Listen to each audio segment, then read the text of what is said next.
Hello বন্ধুরা, তোমরা সবাই কেমন আছো? আশা করি সবাই ভালো আছো। আমার নতুন চ্যানেলে তোমাদের সবাইকে স্বাগত জানাই। আজকে আমরা পড়ব হিস্ট্রি ডে 1 ইম্পর্টেন্ট পয়েন্টস। এই হিস্ট্রিতে আমাদের থাকবে আজকে সিন্ধু সভ্যতা বা হরপ্পা সভ্যতা।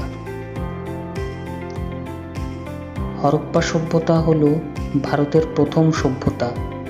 এই সভ্যতা 1921 সালে দয়ারাম সাহানি আবিষ্কার করেন এবং 1922 সালে মহেঞ্জোদারো সভ্যতা আবিষ্কার করেন রাখালদাস বন্দ্যোপাধ্যায়। এই সভ্যতাটি সিন্ধু নদীর তীরে অবস্থিত ছিল। সিন্ধু সভ্যতাকে বর্তমানে হরপ্পা সভ্যতা বলা হয়।